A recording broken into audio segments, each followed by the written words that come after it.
దేవుడు ఇశ్రాయేలుతో the grand covenant ఏంటి? నేను మీ దేవుణ్ణి అయి ఉంటా. I will do everything for you. నువ్వు ఏం చేయాల్సిన అవసరం లేదు ఇశ్రాయేలా, నువ్వు నా ప్రథమ ఫలం. నువ్వు ఎక్కడున్నా సరే నేను తీసుకుని వస్తా. దేవుడు అబ్రహాంతో వాగ్దానం చేసిన రీతిగా అబ్రహాముకు ఎప్పుడైతే ఆయన రక్తంతో నిబంధన చేశాడో అప్పుడే చెప్తాడు, 400 సంవత్సరంలో నీ సంతానము ఐగుప్తులో బానిసలుగా ఉంటారు. ఇశ్రాయేలీయులు ఎన్ని సంవత్సరాలు ఐగుప్తులో ఉన్నారు తెలుసా? 435 years. మరి 400 మరి 35 years ఏంటి?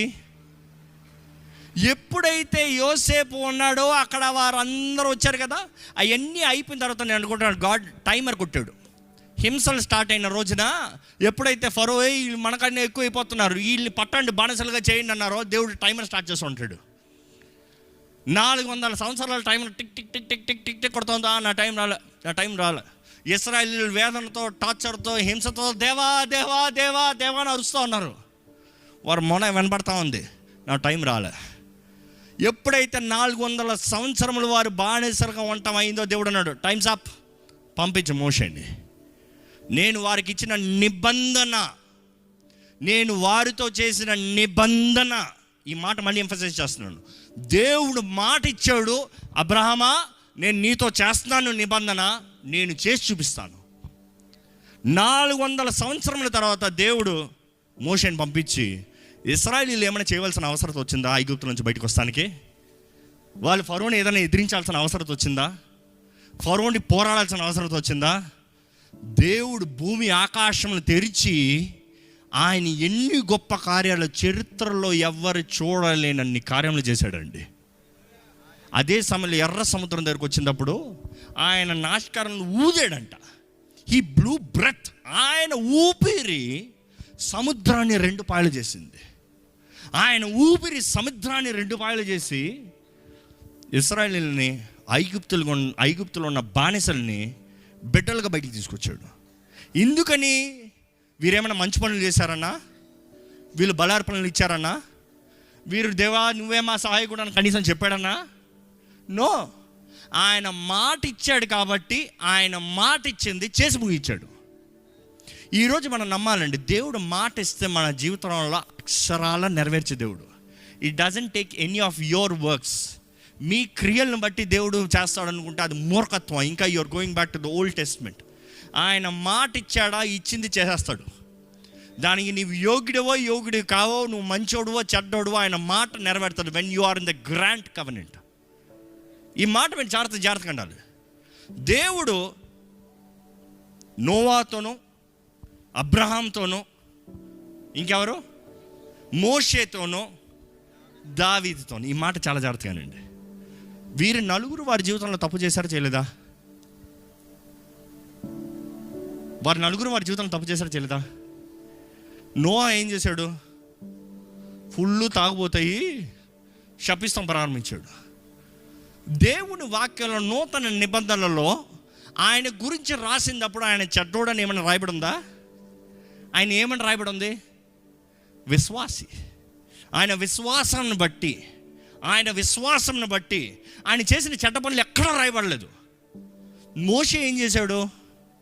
అబ్రహాం ఏం చేశాడు? 2 సార్లు భార్యని సహోదరి అని చెప్పి వదిలేశాడు. నువ్వు చస్తే చావమ్మా, నాకు తెలియదమ్మా, నేను బ్రతికిపోతానమ్మా. ఎందుకు సహోదరిని చెప్పాల్సిన అవసరత? భార్య అని చెప్తే ఎక్కడ ఆయన చంపేసి ఆమెను తీసుకుంటారో అని, నువ్వు నా సహోదరి అని చెప్పు, నువ్వు పో, నేను బ్రతికిపోతాను. కానీ ఎక్కడన్నా నూతన నిబంధనలు రాయబడి ఉందా ఆయన చేసిన తప్పులు? దేవుడు ఎక్కడైనా లెక్కేశాడా? ఆయన విశ్వాసపు కర్త, తండ్రి, విశ్వాసపు తండ్రి. Is a father of faith. ఆయన గురించి మంచిగా రాయబడి ఉంది. అదే సమయంలో మోషే తన జీవితంలో తప్పు చేశాడా? ఇంకో మాటలో చెప్పాలంటే హీ వాజ్ డిస్క్వాలిఫైడ్, ఫైర్ అయిపోయాడు ఉద్యోగం నుంచి. ఏమన్నాడు? దేవుడు వెళ్ళి ఆ బండతో మాట్లాడంటే ఆయన ఏం చేశాడు? కొట్టాడు. కొట్టిన దెబ్బకి దేవుడు ఏమన్నాడు? నువ్వు కొట్టి నువ్వు వాగ్దాన భూమిలోకి వెళ్ళవయ్యా, పోయా అన్నాడు. కానీ మోషే గురించి రాసినప్పుడు ఏమని రాశాడు తెలుసా? నా ఇంటి అంతటిలో నమ్మకస్తుడు అని రాశాడు. ఆయన చేసిన నమ్మకమైందా? You see, that is grand covenant. నువ్వు ఏమి చేసినా కూడా నేను నీతో చేసిన partner, you are my partner, నేను నీతో చేసిన పదాన్ని నేను విడిచిపెట్టను. So irrespective of what you do, I will still have you in my life. That is grant. దావీదు తప్పు చేశాడా లేదా? ఉరియాని చంపి ఉరియా భార్యని తీసుకున్నాడు. అదే సమయంలో ఇంకొకసారి ఇందుకులే లెక్కేసి సైన్యాన్ని దేవుని కోపాన్ని రేపాడు. దేవుని ఉగ్రతి, how many people, 1 lakh people చంపబడ్డారు. బట్ దేవుడు ఎప్పుడన్నా నూతన నిబంధనలో రాసినప్పుడు పాపి అయిన దావీదు అని రాయబడి ఉందా? నా హృదయానుసారమైన వ్యక్తి. You see the difference. ఈరోజు అపవాది మన క్రియలను బట్టి నీ కేటగిరీ ఇంతే, నువ్వు తగవు, నీకు చెందదు, నీకు అది నీకు. కానీ దేవుడు మానవుడితో సహవాసం కలిగి ఉండాల్సినప్పుడు God is saying grant covenant. Grant covenant అది బెస్ట్ ఎగ్జాంపుల్ చేయాలంటే ఎప్పుడన్నా వీనస్ ప్లానెట్ని చూసారండి? వీనస్ని చూస్తే ఎలాగ ఉంటుందంటే ఒక పక్క దానికి వెలిగించబడి ఉంటుంది, ఒక పక్క చీకటి ఉంటుంది. అది సింప్లిఫై చేసి చెప్పాలంటే మన మూన్ ఎందుకు, మన ఎర్త్ తీసుకోండి, భూగోళమే తీసుకోండి, ఒక పక్క సూర్యుడు ఉంటాడు, ఒక పక్క చీకటి చంద్రుడు ఉంటాడు. ఇప్పుడు నైట్ టైం వెలుగు లేదు, కానీ అదే సమయంలో ఈ లోకానికి ఏముంది? ఓ పక్క వెలుగు, ఓ పక్క చీకటి, రెండు ఒక దాంట్లోనే ఉన్నాయి. ఈరోజు మన జీవితంలో కూడా నిజం చెప్పాలంటే, to talk the truths honestly, మన అందరిలో కూడా ఎక్కడో ఒక చోట కొంచెం ఆ చీకటి ఉంది. అంటే దేవునికి ఇష్టం లేనిది ఏదో ఒకటి ఉంది. దేవునికి ఇష్టం లేని తలంపులో, మాటలో, ఆ బుద్ధులో ఏదో ఒకటి వెనకాల ఉంది. ఆయన సన్నిధిలో వచ్చేటప్పుడు వెలిగించబడుతున్నాం, ఆయన కలిగి ఉన్నప్పుడు వెలిగించబడుతున్నాం. కానీ ఇంకో పక్క ఉంది మనకి. కొంతమంది అంటారు, నా సంగతి నీకు తెలీదు, నేను చూస్తానికి మంచోడిని కానీ గెలికేవా అంటే లోపట ఉన్నాడు. చాలామంది మన దేవుడికి సమర్పించుకున్న తర్వాత ఈ పాతవన్నీ చావకుండా కప్పి పెడతారంట. చాలామంది ఏం చేస్తారు, పాత సంవత్సరం చావదంట, కప్పి పెడతారంట. కానీ మాకు తెలియకుండా ఏదో ఒక రోజు పైకి పాక్కుని వచ్చేస్తాడు. By the time you realise you are under attack. కానీ నమ్మదగిన దేవుడు ఏమంటున్నాడంటే, అయ్యా నువ్వు నాకు బాగా తెలుసు, నీ బలహీనతలు బాగా తెలుసు, నీ జీవితం బాగా తెలుసు, నీ హృదయం ఏంటి, నీ ఆశ ఏంటి నాకు బాగా తెలుసు. నీకు నేనంటే ఇష్టం, నువ్వు నాతో ఉండాలని ఆశ, నువ్వు పరలోకానికి రావాలని ఆశ, నువ్వు నాతో పాటు గడపాలని ఆశ. కానీ నీలో ఉన్న ఆ పాత స్వభావం, ఆ బలహీనతలు నిన్ను అప్పుడప్పుడు కొడుతున్నాయి. నువ్వు పోరాడుతున్నావు. దాన్ని బట్టి నిన్ను విడిచిపెట్టే దేవుని కాదు. నమ్మేవారు హల్లెలూయా చెప్తామా? దాన్ని బట్టి నేను నిన్ను త్రోసివేసే దేవుని కాదు, నువ్వు నాకు పనికి రావు అని చెప్పే దేవుని కాదు. God wants us to have the grant covenant. దేవుడు ఐగుప్తు నుండి ఇశ్రాయేలీయులందరూ వచ్చిన తర్వాత దేవుడు అంటాడు, అయ్యా నా ప్రజలందరితో నేను మాట్లాడాలి, నా ప్రజలందరితో నేను నిబంధన చేయాలి, నా ప్రజలందరికీ I want give them the covenant. ఎందుకంటే ప్రతి ఒక్కరు నాతో వారు యాజక సమూహము. ఈరోజు మనం యాజక సమూహం అండి. నమ్మేవారు హల్లెలూయా చెప్తామా? యాజక సమూహం అంటే ఏంటి? యాజకుడికి ఏంటి అధికారం? దేవుని సన్నిధిలో నేరుగా వెళ్ళి దేవునితో నేరుగా మాట్లాడుకునే అవకాశం. ఇశ్రాయేలీయులు దేవుడి దగ్గర రమ్మని పిలిపించాడు మోషేతో. మోషే అన్నాడు, దేవుడు పిలుస్తున్నాడు, అయ్యా మీతో మాట్లాడాలంట, మిమ్మల్ని అందరూ రమ్మన్నాడు మౌంట్ సీనాయి కొండప దగ్గరికి. వారు వచ్చేటప్పటికి మెరుపులు ఉరుములు చూశారంట.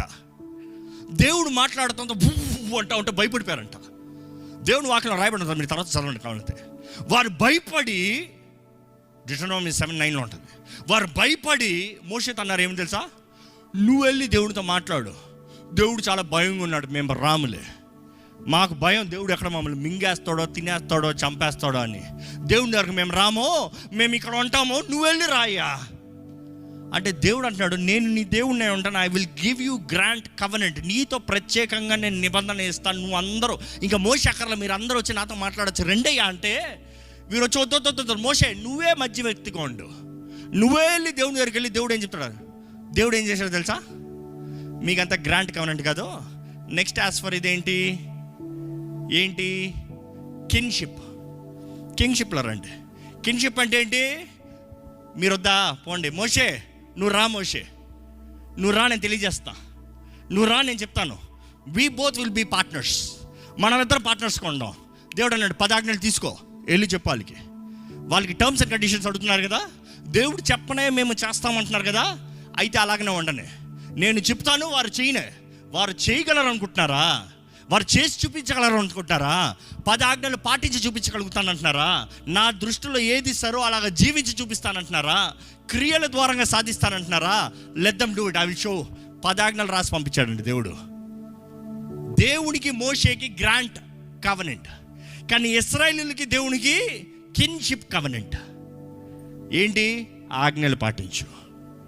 దేవుడితో మోషేకి he had a partnership. In fact వాళ్ళు ఇశ్రాయేలీయులు సనుగుడుతూ ఉంటే దేవుడు అన్నాడు, మోషే నువ్వు అడ్లే మోషే, వాళ్ళని చంపేస్తాను ఇప్పుడే. ఏమన్నాడు మోషే? అయ్యా ఆగు, నువ్వు మాట ఇచ్చావు, నీ నిబంధన మర్చిపోద్దు, నీ మాటను మర్చిపోద్దు. దేవుడికి మోషేకి పార్ట్నర్షిప్ చూస్తాం. మోషే వెళ్ళిపోయిన తర్వాత ఏమైంది తెలుసా? చివరి కవెనెంట్ ఏం చెప్పాను? వ్యాసల్ కవెనెంట్ ఏంటి? రాజు. ఆ కవెనెంట్కి అర్థం ఏంటంటే, ఒక రాజు ఒక పట్టణాన్ని స్వతంత్రించుకున్న తర్వాత ఆ పట్టణంలో he will go on the పరేడ్కి వెళ్ళి నోటీస్ పలుకుతారు. ఏమని? ఈ రాజు మన పట్టణాన్ని స్వతంత్రించుకున్నాడు, జయించాడు. రాజు మాట్లాడతారు అనేటప్పుడు రాజు మాట్లాడతాడు. దిస్ ఇస్ ద, మీరు హిస్టరీ చదివి చూడండి, ప్రతి రాజ్యంలో ఇట్లే కనబడుతుంది. ఏమంటాడంటే రాజు, నేను మీ రాజునై ఉంటా, మీరు నా ప్రజలై ఉంటారు. మీరు నన్ను ఏం చేయాలి తెలుసా? ప్రేమించాలి. మీరు నన్ను ఏం చేయాలి తెలుసా? గౌరవించాలి. మీరు ఏం చేయాలి తెలుసా? నేను ఏమి చెప్తే అది చెయ్యాలి. మీరు తేడా కొట్టారా చంపేస్తా. ఈ మాటలు వినేటప్పుడు ఎక్కడన్నా బైబిల్లో దేవుడు చెప్పింది ఉందా? దేవుడు చెప్పింది ఉంది. ఎప్పుడైతే మోషే పోతాడో, నిబంధన చేయబడిన వ్యక్తి ఇంకా పోతాడో, God had to redo the covenant. అక్కడే వ్యాసల్ కవెనెంట్ చూస్తాం. అందుకనే దేవుని వాక్యంలో రాయబడినది, నీ దేవుడైన యెహోవాని పూర్ణ మనస్సుతో ప్రేమించు, పూర్ణ హృదయంతో సేవించు. ఉందా? దాని తర్వాత కంటిన్యూగా ఉందా? అంటే మానవుడు ఎక్కడి నుంచి ఎక్కడ దిగాడు? గ్రాంట్ కవెనెంట్ నుండి, కిన్షిప్ కవెనెంట్ నుంచి వ్యాసల్ కవెనెంట్. దేవుడు అంటాడు, నేను నువ్వయ్యా కలిసి ఉందా, నీకు ఏమైనా చేస్తానయ్యా. మనుషుడు అన్నాడు, కాదు నువ్వు చెప్పు, నేను చేస్తా, నేను చేసి చూపించగలుగుతా. అక్కడ నుండి మధ్యవర్తి లేని పక్షాన ఏం మారాడు? రాజా నువ్వు చెప్పు రాజా, నేను చేస్తాను. అయ్యా నేను ప్రేమిస్తా, న్యాలకు వస్తా, నీకు ఇవ్వాల్సింది ఇస్తా, నీ చేయాల్సింది చేస్తా, చంపొద్దు, నన్ను చంపొద్దు. ఈరోజు దేవుడు ఎందుకండి ఉగ్రతలను అనుమతిస్తున్నాడు? దేవుడు ఎందుకండి తెగుళ్ళను అనుమతిస్తున్నాడు? ఎంతోమంది అడుగుతారు. నేను అంటాను, నిబంధనను అర్థం చేసుకో, నీకు అన్నీ అర్థమైపోతాయి. మనుష్యుడు కోరాడు అది, దేవుడు కోరలే. మనుష్యుడు చెప్పాడు అది, నాకు వద్దు నువ్వు దేవునిగా, నీకు నాకు గ్రాంట్ కవెనెంట్ వద్దు, నీకు నాకు సహవాసం వద్దయ్యా, నువ్వు ఏదో చెప్పు, నేను చేస్తాను, చేయకపోతే నువ్వు చంపుకో. అది నిబంధన. ఈరోజు ఎంతోమంది వారి జీవితంలో దేవుడు ఉద్దేశించిన కార్యాలు తెలుసుకోలేకపోతున్నాం. బైబిల్ మనం చూస్తామండి, the 5th covenant is the most important. Me Bible 2 partition అవుతుంది. తెలుగు బైబిల్లో చెప్పండి చూద్దాం. పాత, గట్టిగా చెప్పండి, పాత నిబంధన. పాత నిబంధన, దాని తర్వాత ఒకే నిబంధన కొత్తది. హల్లెలూయా చెప్తామా? ఎప్పుడైతే మానవుడు దేవునికి దూరంగా పోయి ఇంకా చేయలేని పరిస్థితుల్లో బానిసగా మారాడో, దేవుడు అన్నాడు, అయ్యా మిమ్మల్ని దాని కొరకు నేను చేసుకోలేదయ్యా, మిమ్మల్ని బానిసగా ఉండటం నాకు ఇష్టం లేదయ్యా, మిమ్మల్ని బానిసలుగా పరిపాలించాలని నాకు ఇష్టం లేదయ్యా, మీరు నా బిడ్డలయ్యా, బిడ్డలు నేను బానిసలుగా ఎలా చూస్తానయ్యా? అనుకుని చూడండి, అమ్మల తండ్రి నాన్నలు ఉంటే మీ ఇంట్లో ఉన్న మీ బిడ్డలు మీ బానిసలుగా ట్రీట్ చేయాలంటే ఎలా ఉంటుంది మీకు? ఎంత కోపం వచ్చినా 2 నిమిషాలు బానిసలో పని చేయరా అంట, 3వ నిమిషం మీరే చేసి పెడతారు. అవునా? ఈ పనికి వాళ్ళ మానవుడికి ఇలా ఉంటే ఆ దేవుడికి ఎలా ఉంటుందండి? ఆయన అన్నాడు, ఇలా కాదు, నేను నా కుమారునితో నిబంధన చేయిస్తాను. ఏంటి? ఒక నరరూపధారిగా ఈ లోకంలోకి అడుగు పెట్టిస్తా. యేసు ప్రభు ప్రతి పాత నిబంధనని పరిపూర్ణం చేశాడండి.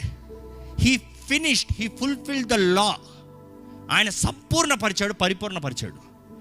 ఆయన ఈ లోకంలో అడుగుపెట్టినప్పుడు చూస్తాం మనము, ఆయనలో ఏ తప్పు, ఏ పాపము, ఏ దోషము లేకుండా పరిపూర్ణ మానవుడిగా, పరిశుద్ధుడిగా జీవించి లోక పాప భారమంతా ఆయన మీద మోసుకుని ఆయన సిలువ పైన మరణించాడండి.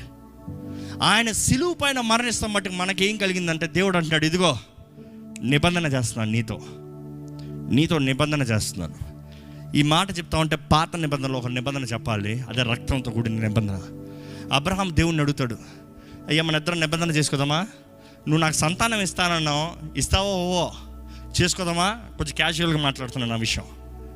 ఆయన అంటాడు, నిబంధన చేద్దామయ్యా, తెస్తా, రెడ్ హైఫర్ని తెస్తా, ఎర్ర పెయిన్ తెచ్చి అటు కోచి పెడతాను, దాని తర్వాత 3 సంవత్సరాలు పోయి ఇది తీసి ఇటు కోచి పెడతాను, ఈ టర్టిల్ డౌన్ తెచ్చి ఇటు ఒకటి అటు ఒకటి పెడతాను, పెట్టి మొత్తం రక్తం వేస్తాను, మన ఇద్దరం నడుద్దాం, మన ఇద్దరం కలిసి నడుద్దాం, నువ్వు నేను నడుద్దాం, నువ్వు నా సంతానాన్ని ఆశీర్వదిస్తావు, నువ్వు నాతో ఉంటావు, నువ్వు నన్ను పోషిస్తావు, నువ్వు నన్ను భద్రపరుస్తావు అంటే దేవుడు ఏం చేశాడు తెలుసా? అబ్రాహాం అంతా చేసిన తర్వాత కూర్చున్నాడంట, కాకులు వస్తే తరుముతాం కూర్చుంటే దేవుడు అన్నాడు, అయ్యా నువ్వు నాతో నిబంధన చేయగలిగినంత గొప్పోడు కాదు, నేను నీకు చేసేది గ్రాంట్ కవెనెంట్, నీకు అన్నీ ఇచ్చే దేవుణ్ణి, దానికి నువ్వు నాకేదో చేస్తే ఇచ్చే దేవుని కాదు, నువ్వు పడుకో. వాక్యంలో చదువుతానుండ జెనసిస్ 15లో దేవుడు ఆయనకి మత్తును కలుగు చేశాడంట. ఆ మత్తు ఏంటో విచిత్రంగా ఉంది. ఆయన దేహం పడుకుంది కానీ ఆయన ఆత్మ చూస్తూనే ఉంది. ఆ ఆత్మ చూస్తూ ఉన్నప్పుడు ఆ రక్తంలో దేవుడే నడుచుకుని వెళ్ళాడంట. దేవుడే నడుచుకుని వెళ్ళాడు. నేను ప్రామిస్ చేస్తున్నాను నీతో, నేను మాట ఇస్తున్నాను నీతో, నేను చేయాల్సింది నీకు చేస్తున్నాను, నువ్వు చేయాల్సింది ఏం లేదు, నువ్వు నమ్ము అంతే. ఏం చేయాలి? నమ్ము. యేసు ప్రభు కూడా సిలువలో చేసింది అదేనండి. మీరు చేయగలిగింది ఏం లేదు, మీరు చేయాల్సింది ఏం లేదు. నేను నీ స్థానంలో ఇస్తా, నిలబడతా, నేను మరణిస్తా, నా రక్తాన్ని కారుస్తా, నా రక్తము నా దేహముతో నీతో నిబంధన చేస్తున్నాను. నువ్వు చేయాల్సిందంతా ఏంటంటే నమ్మి రక్షణ పొందు, నమ్మి నా సొత్తుగా మార్చబడు, నమ్మి ఏదైతే తండ్రి ఉద్దేశించాడో అదే నిబంధనలోకి రా. మళ్ళా grant covenant, you are granted the access to come to the father. తండ్రి దగ్గరకు వస్తానికి నీకు అధికారం. మనం చూస్తామండి, యేసుప్రభు అంటాడు, ఆ రాత్రి ఆ రొట్టెని విరిచి ఆ ద్రాక్షారసం తీసుకుని ఆ రక్తం తీసినప్పుడు ఏమంటాడు? ఇది మీతో చేయుచున్న నూతన నిబంధన రక్తము. పరలోకంలో అండి మనుషుడు చేసింది ఏది ఉండదు, మనుషుడు సృష్టి ఏది ఉండదు. కానీ పరలోకంలో ఒకే ఒకటి మాత్రం మనుషుడి ద్వారా చేయబడింది పరలోకంలో కనబడుతుంది. అది అందరూ చూస్తారు, దాన్ని బట్టి గ్రహించుకుంటారు. ఏంటి తెలుసా? యేసు ప్రభు దేహంలో గాయాలు. అందరు మహిమ స్వరూపాన్ని పొందుకునేటప్పుడు, దేహాలను పొందుకునేటప్పుడు వారిలో ఏ లోపాలు ఉండవు. కానీ యేసు ప్రభు మహిమ దేహాన్ని పొందుకునేటప్పుడు కూడా ఆయన గాయాలు అలాగనే ఉన్నాయి. కారణం ఏంటి తెలుసా? అది మనతో ఆయన చేసిన నిబంధన, అది మనతో ఆయన చేసిన నిబంధన. అందుకని తోమా నమ్మకపోతే ఆ తోమ దగ్గర వచ్చి, తోమా నువ్వు నమ్మయ్యా, నువ్వు చూసన్న నమ్మయ్యా, రా నా గాయాలను నీ వేలు పెట్టి చూడు, నీ వేలు పెట్టి చూడు, నేనే. ఈ గాయాలు నమ్ముతున్నావా? ఈ గాయాలు నీ కొరకు చేసిన నిబంధన నమ్ముతున్నావా? నేనే దేవుణ్ణి, నేనే రక్షిస్తాను నిన్ను. ఈరోజు మనం క్రీస్తు యేసు ద్వారముగా నూతన నిబంధన చేయబడిన వారమే. It is not by works, it is not by works. క్రియలను బట్టి కాదు, క్రియలను బట్టి కాదు. క్రీస్తు యేసుని నమ్మి రక్షణ పొందితే, ఆయన బిడ్డలుగా మార్చబడితే, ఆయన నామమున బాప్తీసం తీసుకుని ఆయన ఆత్మ ద్వారా నింపబడితే పరలోక రాజ్యం వారసులుగా మన తండ్రి దగ్గరికి వెళ్ళి నిలబడుతుందామండి. ఈరోజు దేవుడు అటువంటి అవకాశము మనందరికి ఇచ్చాడు. ఆయనకి స్తుతులు చెల్లిస్తూ చెప్పలు కొడదామా? దేవుడు మీ కొరకు చేసిన కార్యాన్ని మీరు గ్రహించుకోగలిగితే, నాకైతే అనిపిస్తుంది, దేవా నాకు యోగ్యత లేదయ్యా. అపవాది నాకు తెలియజేసేది ఎన్నో బలహీనతలు ఉన్నాయి. మనందరిలో అపవాది బలహీనతలు చెప్తాడు కదా, నువ్వు అట్లా చేసావు, నువ్వు ఇట్లా చేసావు, నువ్వు అది మాట్లాడావు, నువ్వు ఇది మాట్లాడు. అందుకని పౌలు అంటాడు, నేను చేయకూడదే చేస్తున్నా, చేయాలనుకున్నది చేయలేకపోతున్నా. కానీ ఆయనే రాస్తాడు, క్రీస్తు యేసునందు ఉన్నవారికి నథింగ్, నో కాండమ్నేషన్. ఎలాగైతే అబ్రహాం చేసిన తప్పులు మాట్లాడలే, నోవా చేసిన తప్పులు మాట్లాడలే, మోషే చేసిన తప్పులు మాట్లాడలే, దావీదు చేసిన తప్పులు మాట్లాడలే. ఈ రేపు నేను చేసే తప్పుల గురించి కూడా దేవుడు మాట్లాడు. ఎందుకంటే ఆయన ఎందు ఉన్నాము కాబట్టి the covenant in saying I will give you grant covenant. నీకు కావాల్సినంత ఇస్తాను. అందుకని నూతన నిబంధన చూస్తే నేను నీ దేవుణ్ణి, నేను నిన్ను పోషిస్తా, నేను నిన్ను సంరక్షిస్తా, నేను నిన్ను కాపాడుతా, నన్ను బట్టి నీకు నిత్య జీవము, నా ద్వారంగా తప్ప ఎవరు పరలోక రాజ్యం వెళ్ళరు. అంతే, నా ద్వారంగా నీకు నిబంధన చేయబడింది. You can come to heaven.